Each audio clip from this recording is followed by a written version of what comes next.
Berapa banyak orang yang ingin hidup pada hari ini, tapi kemarin sore malaikat maut sudah mencabut nyawanya. Hari ini dia tidak lagi bisa hadir sholat Jumat. Dan andailah umur bisa ditambah, mereka amat sangat ingin ada bersama kita hari ini. Berapa banyak pula orang yang hari ini, jam ini sehat walafiat, tapi ada yang dicabut Allah dari dalam badannya. Ruhnya masih bersemayam dalam jasad, tapi yang dicabut adalah nikmat iman dan Islam. Tak ada lagi rasa takutnya kepada Allah, sehingga meninggalkan sholat Jumat ringan saja, seperti meninggalkan sandal di tepi jalan. Tak ada sedikit pun khawatirnya terkena azab kubur, tak ada takutnya pada azab neraka. Laknat yang paling mengerikan bukan miskin, laknat yang paling menakutkan bukan sakit. Laknat adalah ketika tak ada rasa takut dalam hati. Maka ketika masih ada rasa cemas, rasa takut, bersyukurlah, berarti masih ada benih-benih iman dan Islam yang dipupuk, disiram dengan mendengarkan ceramah, tausiah, pengajian, khutbah, dan dia akan berbuah ketika dilaksanakan dalam bentuk amal saleh. Semakin zaman ini hebat, semakin canggih, maka rumah sakit semakin banyak, dokter-dokter spesialis lulusan luar negeri bertebaran seperti bintang di tengah langit. Tapi apakah umur manusia makin panjang? Tidak. Apakah penyakit makin hilang? Tidak. Dulu zaman datuk nenek kita, mereka umur 70 tahun, masih tajam parang panjangnya untuk pergi ke sawah, ke hutan. Hari ini umur 40 tahun, pergi ke rumah sakit, terkena diabetes, terkena asam urat. Terlalu banyak daftar nama penyakit untuk disebutkan. Artinya apa? Kecanggihan teknologi tidak bisa menambah umur manusia. Kehebatan manusia dalam bidang multimedia telekomunikasi memang mempercepat hubungan, memang mempererat persaudaraan, tapi juga mempercepat kematian. Oleh sebab itu hidup manusia semakin singkat, hidup manusia semakin tidak bermakna. Cobalah kita renungkan berapa banyak saudara yang sebaya, yang seusia, satu sekolah, tetangga, kawan akrab, lebih muda dari kita, lebih sehat dari kita, lebih ganteng dari kita, tapi ternyata mereka tidak lagi bersama dengan kita. Lalu apa yang perlu kita siapkan? Yang kita siapkan adalah bahwa ketika ruh keluar dari jasad, tidaklah seperti tetesan embun yang jatuh dari daun yang basah. Ketika ruh keluar dari jasad, tidaklah seperti air liur yang keluar dari mulut tak terasa. Ketika ruh keluar dari jasad, Nabi SAW bertanya kepada orang-orang yang ruhnya sudah keluar dari jasad, ketika beliau Isra dan Mi'raj, bagaimana yang kalian rasakan wahai mayat, wahai ruh yang pernah bersemayam dalam jasad lalu kemudian keluar dari jasad? Mereka menjawab, seperti kambing yang dikuliti hidup-hidup. Mereka menjawab, seperti tebasan pedang di tempat yang sama diulang beratus kali. Mereka menjawab, seperti mata kail pancing ditarik dari kulit yang basah, tercabut urat-urat dan dagingnya, ikut ke mata kail pancing. Begitulah sakitnya. Lalu yang perlu kita siapkan, apa yang bisa meringankan sakaratul maut itu? Di antara yang bisa meringankan sakaratul maut adalah shadaqatus sirri tadfa'u mitatasu, sedekah menghilangkan mati su'ul khatimah. Selama ini kita diajarkan berdoa, Allahumma hawwin alaina fi sakaratil maut, ringankan kami waktu sakaratul maut ya Allah. Baik, doa bagus. Habis selesai salat meminta kepada Allah, Allahumma hawwin alaina fi sakaratil maut. Indah, cantik. Tapi ada yang lebih bagus lagi untuk supaya kita ringan waktu sakaratul maut, yaitu dengan cara bersedekah. Yang mewakafkan tanah masjid ini, yang mewakafkan semen, yang mewakafkan batu, kosen, jendela, tak tahu kita siapa namanya, tapi dengan sedekahnya itu dia sudah memperingan sakaratul maut. Sampai hari ini orang yang mati itu tidak pernah hidup lagi untuk bercerita kepada kita. Mimpi pun tak dapat kita pesan. Bolak-balik kita minta untuk bermimpi dengan datuk, ayah, emak, tak dapat berjumpa dengan mereka. Andai pun berjumpa dalam mimpi, tak pula dapat kita membuat pertanyaan-pertanyaan yang sudah kita sediakan sebelum tidur. Satu-satunya cara hanya dengan menyebut, membaca, mengingat hadis-hadis Nabi Muhammad sallallahu alaihi wasallam. Dan itu adalah iman. Hari ini orang sedang krisis dengan iman. Dia tidak lagi percaya. Mana itu alam akhirat? Mana itu alam barzah? Mana itu roh? Aku tidak percaya kepada yang tak nampak. Aku tidak percaya kepada yang tidak terlihat. Yang aku percaya hanya yang bisa aku pegang dengan tangan, yang bisa aku rasa dengan lidah, yang aku tatap dengan mata, yang aku dengar dengan telinga. Begitu sombongnya manusia berkata, mana itu? Mana dia? Mana yang tidak nampak itu? Tapi ketika kematian datang, adakah yang bisa melihat kematian? Percaya, mati. Tak percaya pun mati. Percaya dan tak percaya, semuanya akan mati menghadap Allah Subhanahu wa ta'ala. Silakan tidak percaya. Mau menjadi kafir, silakan. Mau menjadi orang munafik, silakan. Mau menjadi Abu Jahal, Abu Lahab, silakan. Mau menjadi Qarun, Fir'aun, silakan. Fir'aun mati, Abu Jahal mati, Qarun pun mati. Semua yang tidak percaya mati, dan semua yang percaya menghadap Allah Subhanahu wa ta'ala. Kelak kita semua akan merasakan sakratul maut itu. Bila ada orang yang sudah meninggal dunia, jangan terlalu habis air mata diteteskan untuk mereka. Mengapa demikian? Karena mereka yang sudah mati itu merasakan tiga. Mereka sudah melihat malaikat maut, mereka sudah merasakan sakratul maut, dan mereka sudah mendapatkan husnul khatimah. Bagi yang beramal soleh. Adapun yang larut dalam kesedihan, menangis sampai tak bertepi, sesungguhnya engkau termasuk orang-orang yang mubazir. Innal mubazirina kanu ikhwanas syayatin. Orang mubazir saudara setan. Menangislah karena usia yang lalu tak dapat diulang kembali. Menangislah karena masa-masa muda yang diisi dengan dosa tak dapat diminta ampunannya kepada Allah.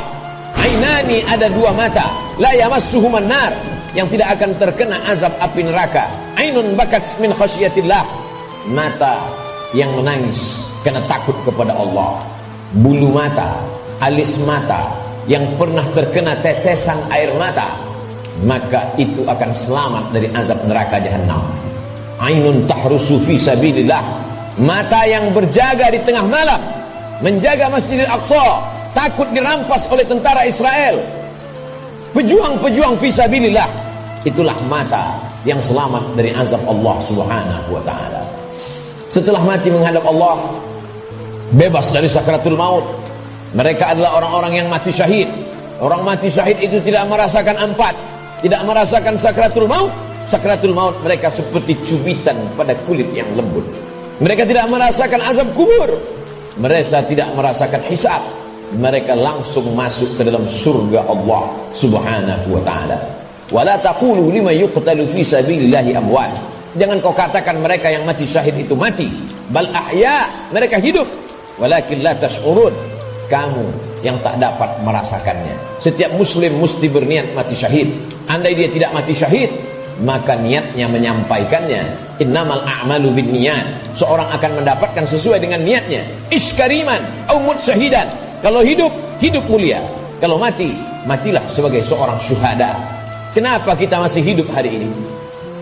Kenapa Allah masih semaikan nyawa dalam badan kita? Mengapa kita masih diizinkan melangkahkan kaki, mengayunkan tangan? Kenapa orang yang lebih sehat dari kita lebih dulu mati daripada kita? Kenapa orang yang lebih muda daripada kita lebih dulu meninggal daripada kita? Sesungguhnya Allah buat kita hidup karena dosa kita masih banyak. Allah sayang dengan kita, Dia tunggu kita bertobat. Sesungguhnya Allah buat kita hidup karena Allah tahu kita belum punya bekal yang banyak. Senantiasa husnuzon kepada Allah. Orang-orang beriman, dia tahu bahwa umurnya itu masih dititipkan Allah. Allahumma ja'alil hayata ziyadatan lana fi kulli khair. Kalau kau takdirkan aku masih hidup besok pagi, jadikan hidup besok pagi sebagai amal saleh. Waj'alil mauta rahatan lana min kulli syarr. Kalau kau takdirkan aku mati malam ini ya Allah, tidak terbangun lagi besok pagi, kematian itu pun kematian yang indah karena husnul khatimah. karena selamat dari sakaratul maut. Dan yang paling penting, berhenti dari segala perbuatan dosa. Orang beriman tidak pernah bersedih. Umurnya panjang, amalnya bertambah. Umurnya pendek, dosanya berkurang. Orang beriman tidak pernah berduka cita. Kenapa? Karena dia ridha menerima ketetapan Allah subhanahu wa ta'ala. Lewat dari sakaratul maut, selesaikah kehidupan? Belum. Keliru orang yang berkata, mari kita hantar jenazah ini ke tempat peristirahatan yang terakhir. Istirahat kata siapa? Liang kubur sudah siap menjepit bagi mereka yang curang. Curang timbangan, curang sempadan tanah, curang sempadan batas kebun. Mereka akan dihimpit 7 lapis tanah. Berapa banyak tukang gali kubur yang sudah mengukur panjang kubur 170 cm, tapi begitu diukur dengan galah, dengan buluh, dengan bambu, jenazah dimasukkan ke dalam.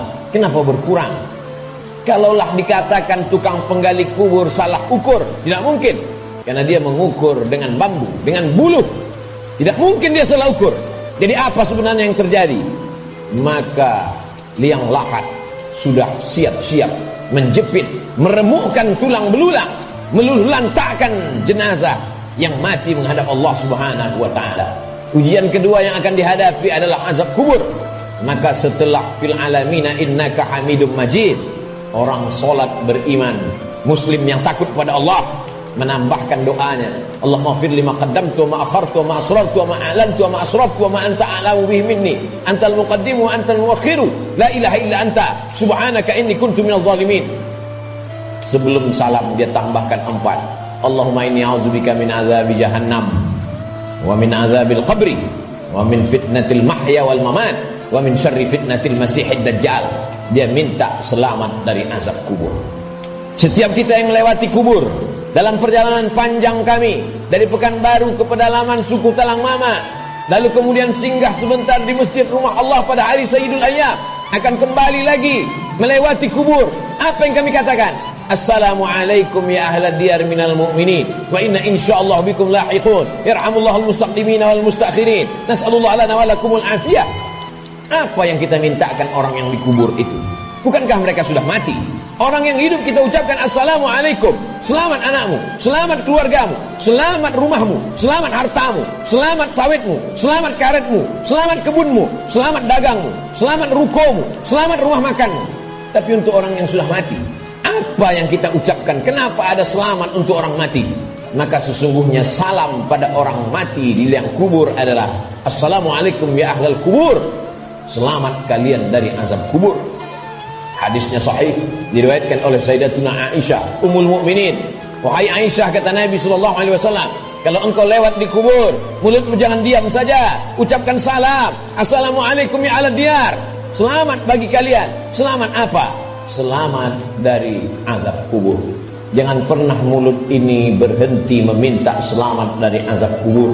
Orang-orang yang dikubur itu kalau dia dihidupkan Allah Ta'ala kembali, apakah mereka mengatakan cukuplah mati ini, kami sudah capek hidup, kami sudah lelah dengan ujian hidup, menghadapi anak pecandu narkoba, menghadapi istri yang berselingkuh, menghadapi orang yang berbuat dosa?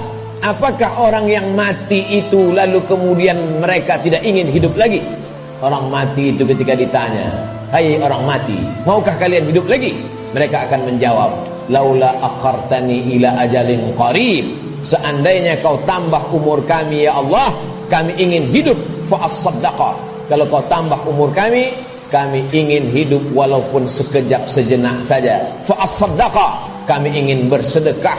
Wa akum minas salihin, dan kami ingin menjadi orang-orang yang soleh. Di antara yang menyelamatkan kita dari azab kubur adalah sedekah. Mengapa orang yang dikubur itu tidak minta haji mabrur? Karena pahala haji mabrur dia lihat nanti di surga. Wal hajjul mabrur laisa lahu jazaa'un illal jannah. Haji mabrur balasannya surga. Kenapa orang yang dikubur itu tidak minta jihad fisabilillah? Karena memang tak semua orang punya kesempatan, tapi ada orang-orang yang bersedekah, orang-orang yang mampu mewakafkan tanahnya, berikan tanah. Masjid sudah berdiri, buatkan kelas untuk sekolah tahfiz Quran. Bagi yang tidak sanggup berwakaf tanah, berikan sedekah 2-3 sak semen, batu kerikil, pasir, batu bata, besi. Itu semua akan menolong. Sampai hari kiamat Selama masjid ini masih ada orang sholat berjamaah, masih ada orang lagi membaca zikir, tasbih, tahmid, takbir, tahlil, mengalir lapang alam kubur, terang benderang alam barzah. Orang yang meninggal itu hidungnya ditempelkan ke dinding liang lahat. Bagi orang yang meninggal dunia tidak dimasukkan ke dalam keranda, maka jenazahnya ditempelkan, hidungnya menempel ke liang lahat. Cobalah kita berbaring, tempelkan hidung ke dinding. Berapakah jarak antara mata kita ke dinding? Begitulah jarak kita dekatnya dengan dinding. Pandang ke depan, pandang ke belakang, pandang ke atas, pandang ke bawah, tak ada yang bisa dipandang. Gelap gulita, tempat yang paling gelap, tempat yang paling sepi, tempat yang paling sunyi. Apa yang sudah kita persiapkan? Berapa banyak orang mempersiapkan hidup untuk kehidupan setelah pensiun? Berapa banyak orang mempersiapkan hidup setelah hidupnya tenang, dia akan siapkan untuk anaknya. Setelah anaknya tenang, dia siapkan untuk cucunya. Setelah cucunya tenang, dia siapkan lagi untuk generasi sampai hari kiamat. Tapi dia tak pernah berpikir berapa lama dia akan berada di alam barzah, berapa lama dia akan berada di alam kubur. Orang yang meninggal tahun 1000, hari ini sudah 2021, berarti 1021 tahun dia sudah berada di alam kubur. Orang pensiun umur 58, 56, maka dia hanya mempersiapkan 63 tahun, 5 tahun, 4 tahun, 7 tahun. Kalaupun berlebih 10 tahun, apa yang sudah dia persiapkan untuk berada di alam kubur? Rumah yang besar akan tinggal, kebun yang luas akan tinggal, kendaraan yang mahal akan tinggal, diambil oleh ahli waris, mereka bagi-bagikan. Kalau mereka soleh, mereka akan mengundang anak yatim, fakir miskin, bersedekah. Mereka bayarkan sekolah anak yatim, anak duafa tidak mampu. Tapi kalau tidak, maka apa yang sudah kita sedekahkan, itu saja yang akan kita bawa menghadap Allah Subhanahu wa ta'ala. Sampai akhirnya datanglah hari kiamat, diledakkan lautan naik ke darat. Idza sama'un fatarat, langit terbelah. Wa idzal kawakibun tasarat, planet-planet bertabrakan. Wa idzal biharu fujirat, lautan meledak naik ke darat. Wa idzal quburu bu'thirat, semua yang dikubur dibangkitkan. Alimat nafsum ma qaddamat wa akhar. Ketika itulah baru orang semua sadar bahwa hidup hanya mimpi. Mimpi jadi orang kaya, mimpi jadi penguasa, mimpi jadi orang yang dihormati dan dimuliakan, mimpi menjadi ustadz dan ulama. Yang kekal abadi hanyalah amal-amal soleh semata. Saat itulah dia akan menghadap Allah Subhanahu wa ta'ala. Isma syi'ta, hidup sesuka hatimu, fa innaka mayyit, karena sesungguhnya kau akan menjadi mayat. Sampai masanya ditiupkan sangkakala, manusia berada di alam barzah. Setelah itu dia berdiri di padang mahsyar. Saat itu tidak ada siapapun yang bisa menolong. Yauma yafirrul mar'u min akhihi, saudara kandung pun akan lari dari saudaranya. Wa ummihi wa abihi, ibu akan lari dari anaknya, anak lari dari ibu kandungnya. Wa sahibatihi wa bani, suami akan lari dari istri, istri melarikan diri dari suami. Anak-anak tak bisa menolong ayah, ibu tak bisa menolong anak. Likulli imri'in minhum yawma idzin sya'nun yughni, setiap orang hanya akan mementingkan dirinya sendiri.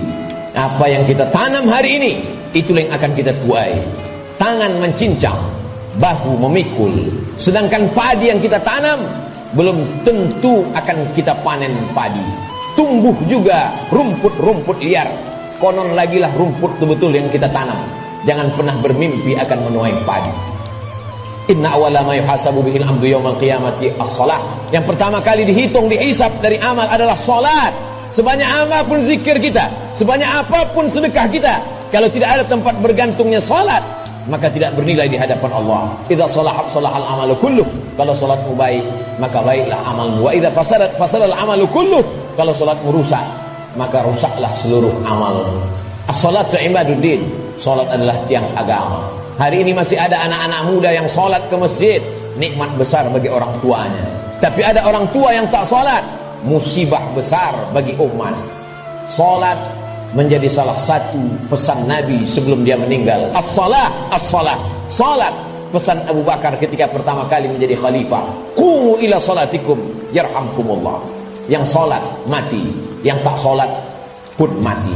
Orang Islam tetap ada fardu kifayah untuk melaksanakan salat jenazah. Isma syi'ta, hidup sesuka hatimu, fa innaka mayyit, karena sesungguhnya kau akan menjadi mayat.